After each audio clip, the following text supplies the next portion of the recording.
Hello friends, welcome to Vikas education world. आज हम लोग क्लास 11th के चैप्टर सेकंड का डिस्कस करेंगे जिसका नाम है रिलेशन एंड फंक्शंस। तो रिलेशन क्या होते हैं? रिलेशन जैसे हम लोगों के बीच में होते हैं आपस में, उसी प्रकार से नंबर्स के भी बीच में रिलेशंस होते हैं। और एक फंक्शन जो होता है वो भी एक प्रकार का रिलेशन ही होता है। आज हम लोग देखेंगे कि रिलेशन के प्रकार कितने होते हैं और फंक्शन क्या होते हैं। इससे पहले रिलेशन जो होता है, रिलेशन के लिए हमें एक कार्टेशियन प्रोडक्ट प्राप्त करना होता है। Cartesian product. तो कार्टेशियन प्रोडक्ट को हिंदी में कहा जाता है कार्तीय गुणनफल। कार्तीय गुणनफल। कार्टेशियन प्रोडक्ट क्या होता है? कार्तीय गुणनफल। यदि कोई दो set A P and Q हैं, if any two non empty set, if any two non-empty set P and Q,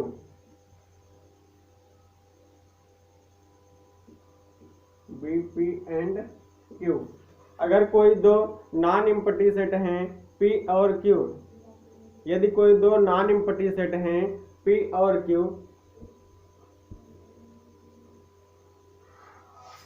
यदि कोई दो नॉन एम्प्टी सेट हैं P और Q, तो देखिए इनका जो कार्टेशियन प्रोडक्ट होगा, Cartesian product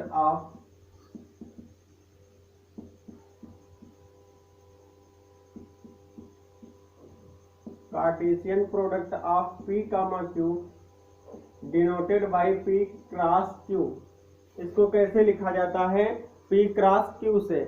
P cross Q से इसको लिखा जाता है। तो यहां से अगर हम देखेंगे P क्रॉस Q कैसे निकलेगा, P क्रॉस Q जो है ये है P cross Q is the set of all ordered pairs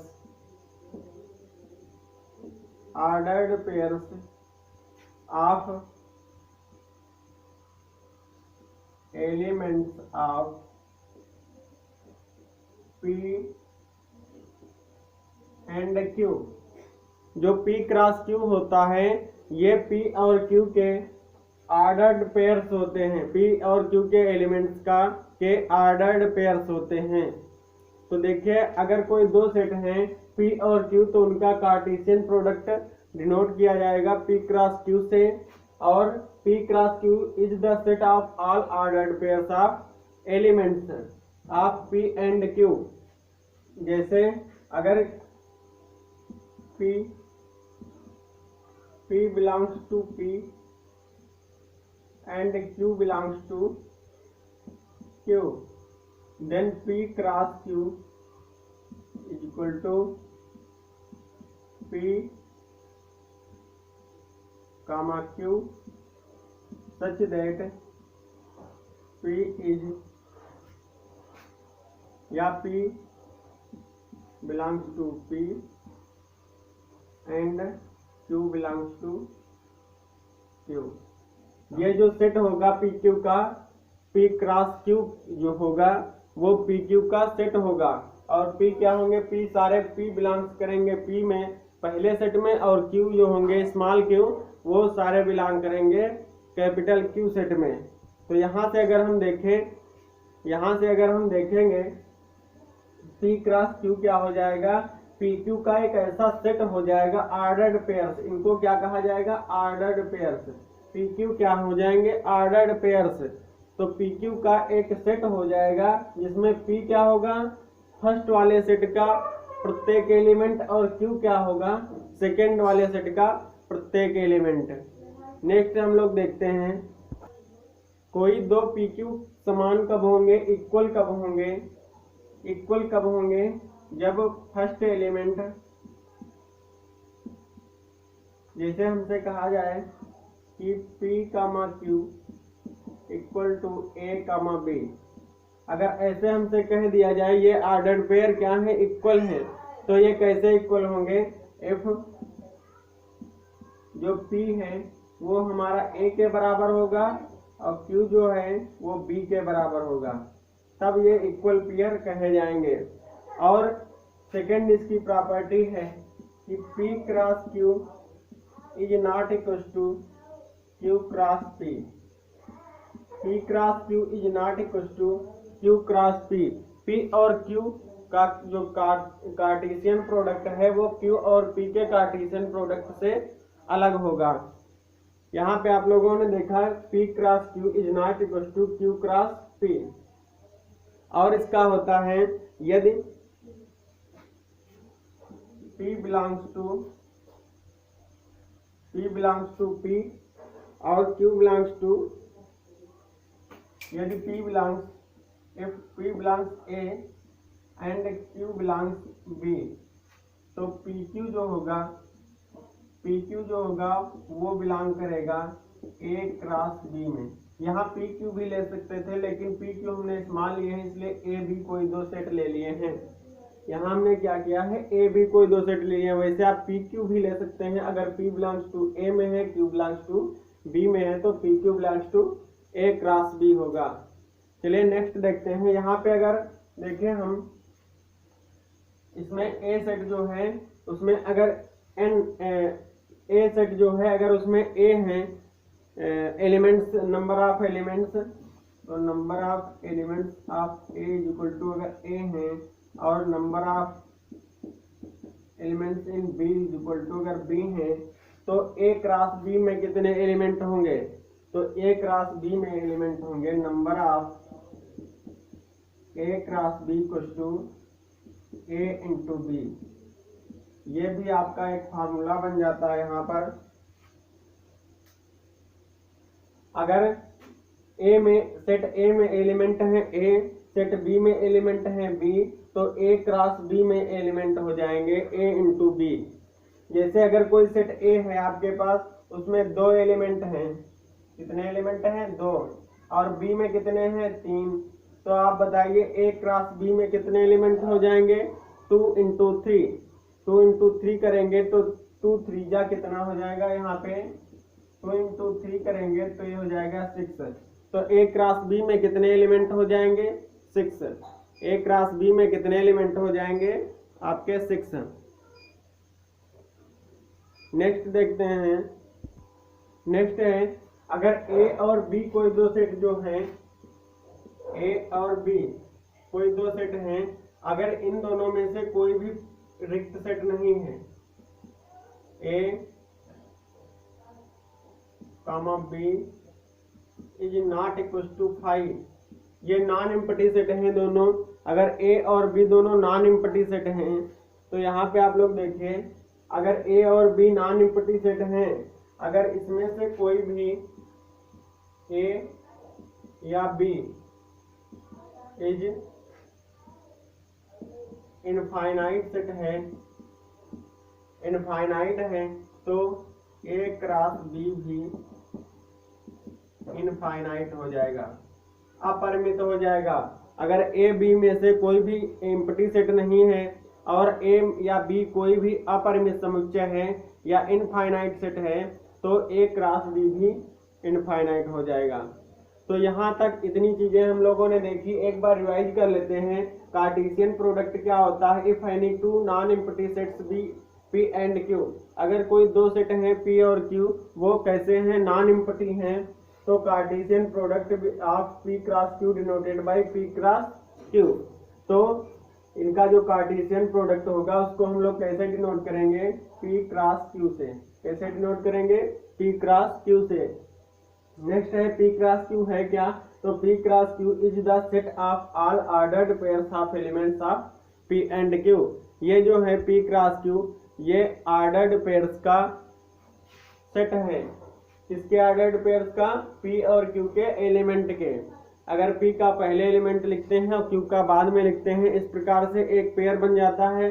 ऐसे ही जितने एलिमेंट होंगे उन सबके पेयर बनाए जाएंगे, फिर उन पेयर्स का जो सेट होगा उसे आप क्या कहेंगे, Cartesian product of P and Q.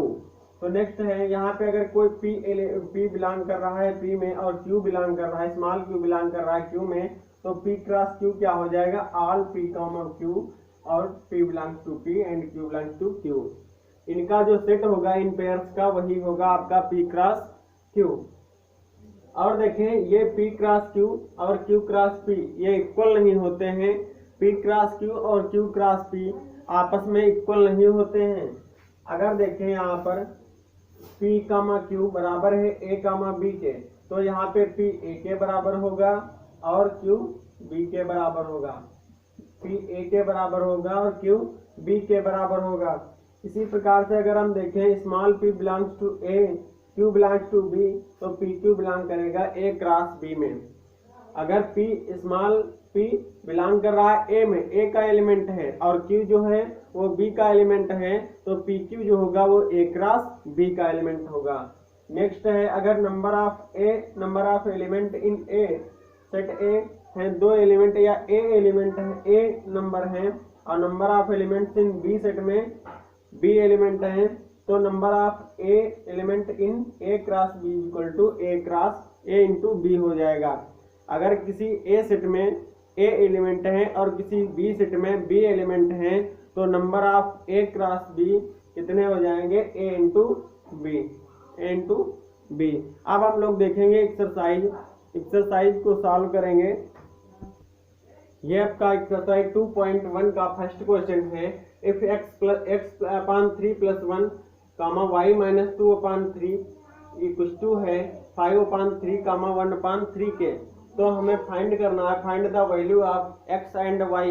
तो हमें वैल्यू फाइंड करना है x और y की। तो देखिए कैसे हम लोग फाइंड करेंगे। अगर हमने अभी बताया था अगर कोई p कामा q एक पेयर है और ये बराबर है a कामा b के, तो हमने बताया था p किसके बराबर होगा, a के, और q किसके बराबर होगा, b के। तो उसी प्रकार से हम यहाँ कंपेयर करेंगे तो निकल कर आएगा आपका x plus 3 plus 1, x upon 3 plus 1 equal to क्या हो जाएगा 5 अपॉन 3, और क्या निकल कर आएगा y minus 2 upon 3 equal to 1 upon 3। यहाँ से हमने कंपेयर किया तो जो पहला है इसका फंड एलिमेंट उसका पहले के साथ और दूसरे का दूसरे के साथ हमने क्या कर दिया, उसको इक्वल कर दिया। अब ये वैल्यू हमें फाइंड हुई है, तो इससे हम x और y की वैल्यू निकाल लेंगे। तो देखिए कैसे हम लोग फाइंड करेंगे।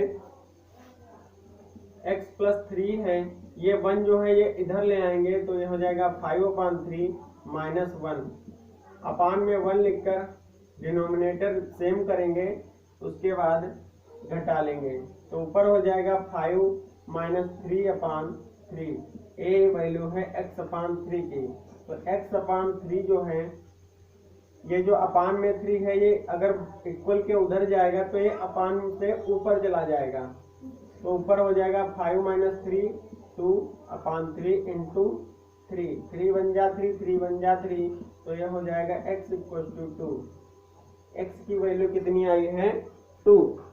नेक्स्ट देखते हैं, इसको भी हम लोग इक्वल करेंगे, तो 1 अपान 3 इधर है, ये 2 अपान 3 इधर माइनस का है, इधर आएगा तो प्लस का हो जाएगा। इस प्रकार से इसको हम ऐड कर लेंगे, सेम है डिनोमिनेटर, तो 3 अपान 3 हो जाएगा, 3 बन जा 3, 3 बन जा 3, तो y इक्वल टू क्या हो जाएगा आपका, y इक्वल टू हो जाएगा 1। तो यहाँ से x और y की वैल्यू हम लोग इस प्रकार से फाइंड कर लेंगे। चलिए देखते हैं नेक्स्ट क्वेश्चन, क्वेश्चन नंबर 2। ये है आपका क्वेश्चन नंबर 2। इसमें है if the set A has 3 elements and set B equal to 3 4 5 find the number of elements in A cross B। अगर किसी एक कोई सेट है उसमें 3 एलिमेंट हैं और कोई सेट B है उसमें आपके 3 4 5 हैं, तो हमें फाइंड करना है A क्रॉस B में कितने एलिमेंट होंगे। A क्रॉस B में, A क्रॉस B लिख लेते हैं number of elements A cross B equal to number of elements in A into number of elements in B। यही तो हो जाएगा आपका फार्मूला, अभी बताया था number of A cross B equal to क्या हो जाएंगे, number of A into number of B. तो number of elements in A कितने हैं, 3 हैं, और number of elements in B equal to कितना है, ये भी आपके 3 ही तो हैं। देखिए 1 2 3। सेट बी में कितने एलिमेंट हैं, इसमें भी 3 हैं। तो यहाँ से अगर हम लोग देखेंगे तो दोनों सेट में 3 एलिमेंट होते हैं, तो इनकी मल्टीप्लाई कर लेंगे तो 3 3 जा 9 हो जाएगा। और जो ए क्रॉस बी में एलिमेंट होंगे वो आपके कितने हो जाएंगे, 9 हो जाएंगे। कितने हो जाएंगे, number of elements in A cross B equal to 3। तो यहाँ से ये आपका हुआ सेकंड क्वेश्चन। अब हम लोग देखेंगे थर्ड क्वेश्चन। ये है आपका थर्ड क्वेश्चन। इसमें जी एक सेट दिया है, उसमें एलिमेंट है 7, 8। एच एक सेट दिया है, उसमें एलिमेंट है 5, 4, 2। और हमें क्या फाइंड करना है, जी क्रॉस एच और एच क्रॉस जी। अभी हमने बताया था कि पी क्रॉस क्यू और क्यू क्रॉस पी इक्वल नहीं होते हैं। तो यहाँ पे हम लोग देख भी सकते हैं कि जी क्रॉस एच और एच क्रॉस जी अलग अलग होंगे। इस प्रकार से हम देख सकते हैं कि ये इक्वल नहीं होंगे। देखिए जी क्रॉस एच क्या हो जाएगा, जी क्रॉस एच क्या हो जाएगा, जब हम पी क्रॉस क्यू निकालते हैं तो पी क्यू होते हैं, और पी क्या होता है, एलिमेंट्स ऑफ पी, और क्यू क्या होता था, एलिमेंट्स ऑफ क्यू। तो देखिए यहाँ पे पहला एलिमेंट्स क्या लिखा है, 7। तो 7 के साथ में हम सारे एलिमेंट्स के पेयर बनाएंगे, जिसे पहला हो जाएगा 7, 5, ये एक पेयर बन जाएगा। दूसरा बनेगा 7, 4, ये दूसरा बन जाएगा। तीसरा बनेगा 7, 2। इसी प्रकार से जी का दूसरा एलिमेंट लेंगे 8, और 8 के साथ में सारे एलिमेंट्स एच के जो हैं उनके साथ में पेयर बनाएंगे। तो 8, 5 हो जाएगा, फिर 8, 4 हो जाएगा, फिर 8, 2 हो जाएगा। तो ये जो सेट हो जाएगा पेयर्स का, ये हो जाएगा जी cross H.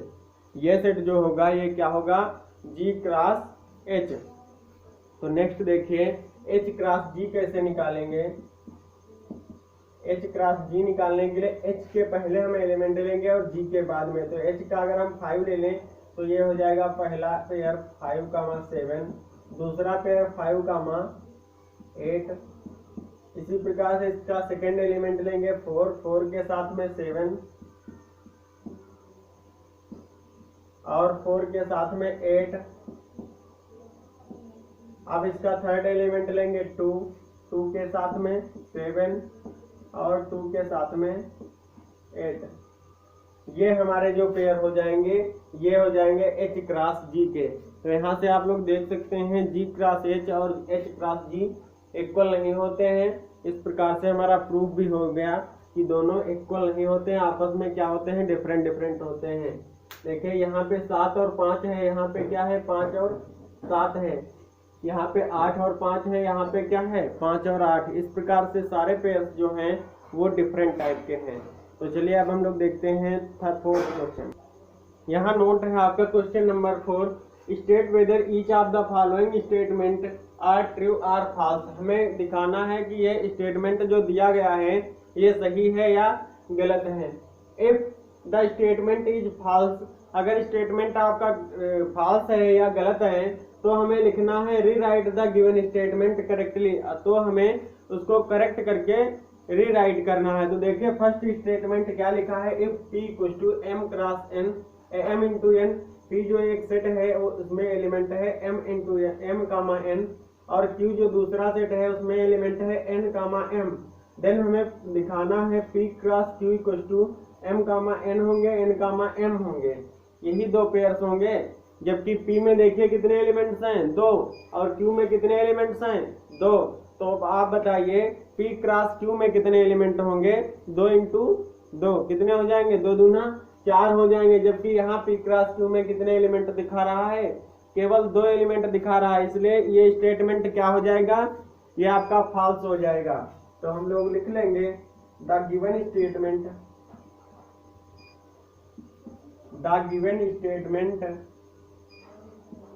Is false.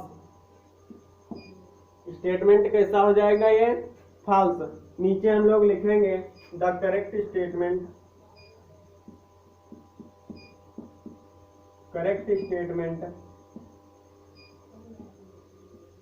Is P cross Q equal to, देखिए करेक्ट स्टेटमेंट क्या होगा, पहले हम p का एक एलिमेंट लेंगे और दोनों के साथ में पेयर बनाएंगे क्योंकि, तो p का एलिमेंट है पहला m का पहले n के साथ में पेयर बनाएंगे, फिर m का m के साथ में पेयर बनाएंगे। नेक्स्ट हम p का एलिमेंट लेंगे n का q के साथ के पहले एलिमेंट के साथ में बनाएंगे, तो ये हो जाएगा n गामा n और दूसरा हो जाएगा n गामा m। ये इसका करेक्ट फॉर्म होगा p क्रॉस q का, ये इसका क्या होगा, करेक्ट स्टेटमेंट होगा p क्रॉस q का। p cross q equal to m comma n m comma m n comma n n comma m। इस प्रकार से इसमें कितने एलिमेंट होंगे, 4 एलिमेंट होंगे, 4 ऑर्डर्ड पेयर बनेंगे आपके p क्रॉस q में, क्योंकि number of elements in p है 2, number of elements in q है 2, तो 2 इंटू 2 करेंगे तो p क्रॉस q में कितने हो जाएंगे आपके 4। नेक्स्ट क्वेश्चन देखते हैं इसी का सेकंड पार्ट। यहाँ आपका नोट है question number 2, if a and b are two non-empty sets then a cross b is non-empty set of ordered pairs x y such that x belongs to a y belongs to b। तो कह रहा है अगर a और b कोई दो non empty set हैं तो कह रहा है कि जो a क्रॉस b होगा वो भी एक नॉन एम्प्टी सेट होगा। तो देखिए अगर एक a और b कोई दो नॉन एम्प्टी सेट हैं, इसका अर्थ है कि उसमें कोई ना कोई एलिमेंट है। अगर उसमें एलिमेंट होगा, अगर उसमें कोई एलिमेंट है मान लो x और उसमें कोई एलिमेंट है y b में, तो अगर उनका हम लोग a क्रॉस b निकालेंगे तो x y तो कम से कम एक पेयर तो होगा ही। अगर एक एक एलिमेंट दोनों में होगा कम से कम, तो उनका एक पेयर कम से कम जरूर बन जाएगा, इसलिए a क्रॉस b भी नॉन एम्प्टी सेट होगा। तो ये जो स्टेटमेंट दिया है ये आपका हो जाएगा ट्रू। ये आपका स्टेटमेंट कैसा हो जाएगा, ट्रू। नेक्स्ट स्टेटमेंट देखिए क्या दिया है, इफ a इक्वल्स टू ये सेट b इक्वल्स टू ये then a cross b intersection phi equals to phi.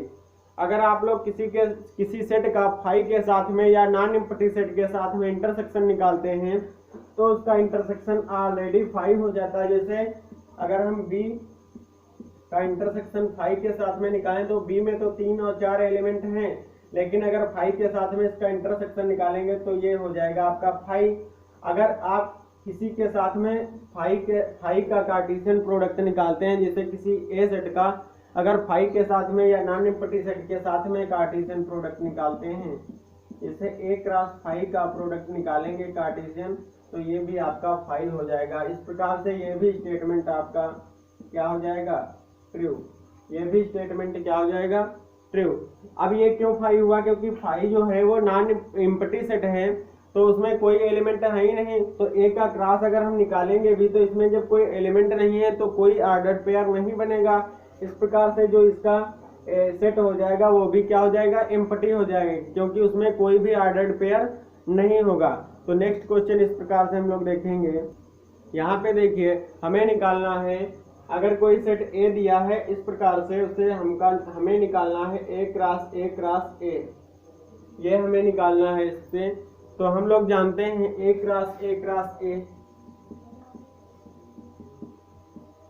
ये क्या होता है, ये एक सेट होता है पेयर्स का जहां पे a, b, c belongs to a। ये एक सेट होता है a, b, c का, और यहाँ पर a, b, c belongs to a। तो यहाँ से अगर हम a क्रॉस ए निकालेंगे तो देखिए इसमें पहला वाला एलिमेंट जो हम ले लेंगे -1, -1, फिर नेक्स्ट लेंगे हम -1, -1 और 1 ले लेंगे। इसी प्रकार से हम एक लेंगे -1, 1, 1। इसी प्रकार से हम लोग लेंगे, यहाँ पे 3 हो गए। अभी आपको तीन और लिखने हैं, जैसे यहाँ पे लिखेंगे, अब हम यहाँ पे 1 लिखा है, अब हम लोग इसको बीच में करेंगे, ये यहाँ पे थोड़ा ऐसे हो जाएगा, 1 यहाँ पे बीच में हो जाएगा। उसके बाद आपका हो जाएगा 1, -1, उसके बाद में हो जाएगा आपका 1, ये हो गया आपका -1 -1 -1 -1 -1 -1 1 -1 1 कमा -1, ये हो गया 1 कमा -1 -1। नेक्स्ट देखेंगे, अब हो जाएगा 1 कमा -1 या 1 इसको लिख लें तो ये हो जाएगा -1। नेक्स्ट हो जाएगा 1 कमा 1 -1 कमा 1। नेक्स्ट हो जाएगा आपका 1 और कितने हो गए हैं आपके, चलिए देखते हैं। देखिए 2 अभी और आपके बचे हैं, एक बचा है ये -1 कमा 1 कमा 1 और एक आपका बचा है 1 कमा 1 कमा 1। ये इतने अभी आपके इसके पेयर बनेंगे। तो देखिए यहाँ पे कितने बने, 1 2 3 4 5 6 7 और 8 पेयर बनेंगे। A cross A cross A, इसको त्रिक गुणन कहते हैं। इसको क्या कहते हैं, क्रमित त्रिक कहलाता है। ये क्या कहलाता है, क्रमित त्रिक। नेक्स्ट हम लोग देखेंगे क्वेश्चन नंबर 6। यहाँ पे क्वेश्चन नंबर 6 आपका नोट है। क्वेश्चन नंबर 6 लिखा है if A cross B equal to ये सेट दिया है, फाइंड करना है हमें A इंटू A और B।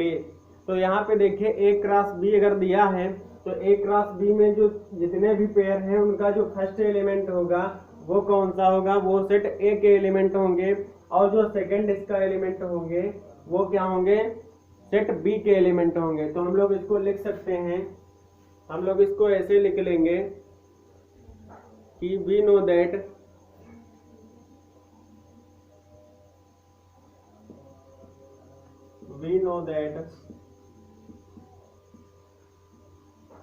that P cross Q, या लिख लें Cartesian product of two non empty set P and Q is given by P cross Q equal to P comma Q such that P belongs to P and Q belongs to Q। कहने का अर्थ यह है, अगर Cartesian product में जितने भी pair होते हैं, वही बात हमने पहले बताई कि P जो है वो किस में बिलोंग करेगा, हमेशा P सेट में, और Q जो है वो Q सेट में बिलोंग करेगा। तो इस प्रकार से हम लोग लिख सकते हैं,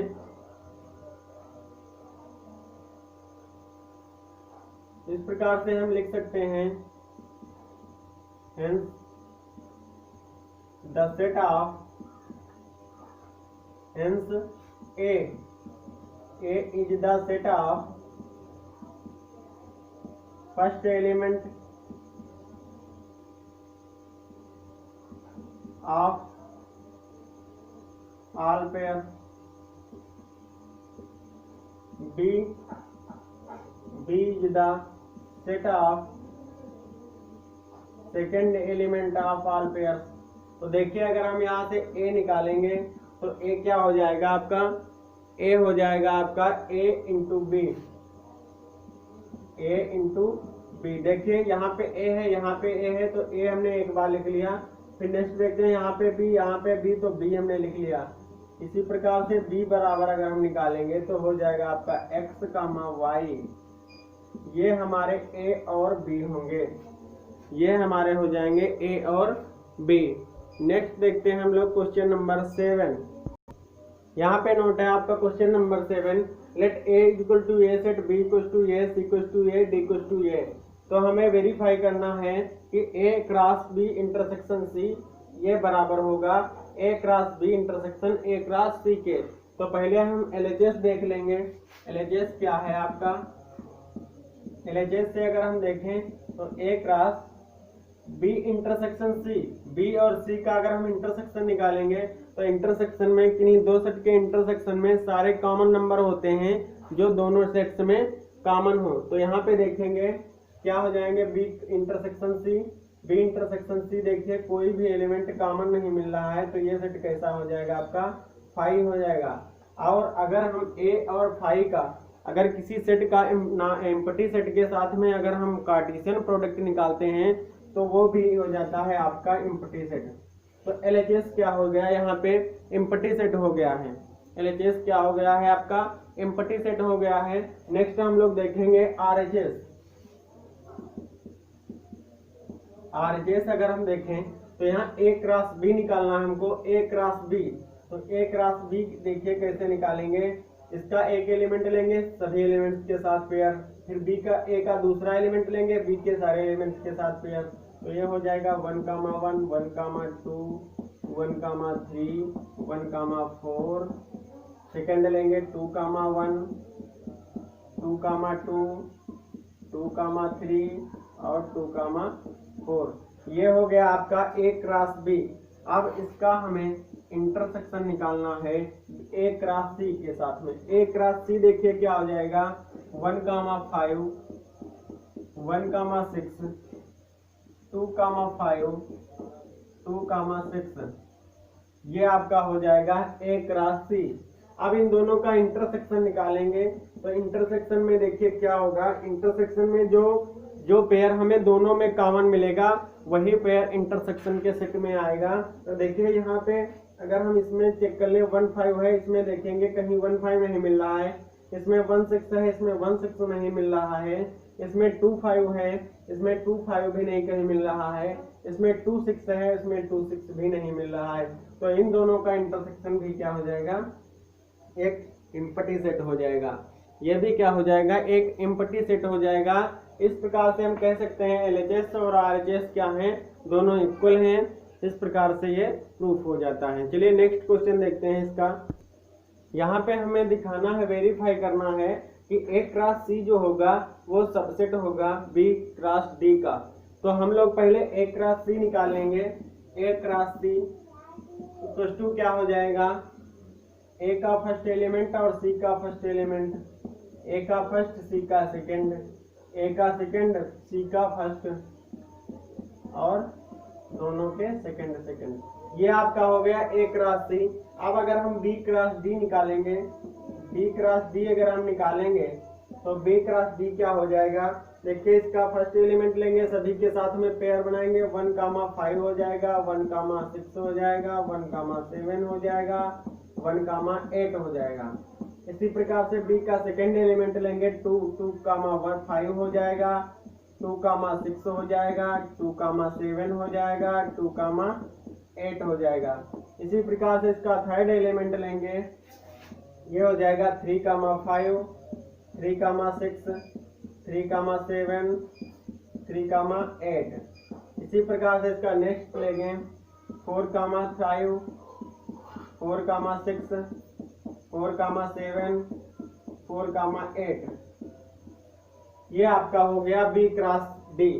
अब देखिए ए क्रॉस सी के सारे एलिमेंट जो हैं वो हमें बी क्रॉस डी में मिल रहे हैं कि नहीं। अगर मिल रहे होंगे तो उसका सबसेट होगा या उपसमुच्चय होगा। ए क्रॉस सी में देखिए 1, 5 पेयर है, बी क्रॉस डी में 1, 5 मिल रहा है। नेक्स्ट देखिए इसमें 1, 6 है, इसमें 1, 6 भी मिल रहा है। नेक्स्ट देखिए 2, 5 है, 2, 5 भी मिल रहा है, 2, 6 है, 2, 6 भी मिल रहा है बी क्रॉस डी में। इस प्रकार से हम कह सकते हैं hence A cross C is the subset of B cross D. इस प्रकार से ए क्रॉस सी जो है वो बी क्रॉस डी का सबसेट हो जाएगा। नेक्स्ट क्वेश्चन देखते हैं, क्वेश्चन नंबर 8। नेक्स्ट एक्सरसाइज के क्वेश्चंस हम लोग अगली वीडियो में करेंगे। और अगर वीडियो पसंद आई हो तो प्लीज़ वीडियो को लाइक जरूर करना और अपने दोस्तों तक शेयर करना। और अभी तक अगर हमारे चैनल को आप लोगों ने सब्सक्राइब नहीं किया है तो प्लीज़ सब्सक्राइब जरूर कर लेना। और हम लोग आपका पूरा कंप्लीट कोर्स पढ़ाएंगे। Thank you class.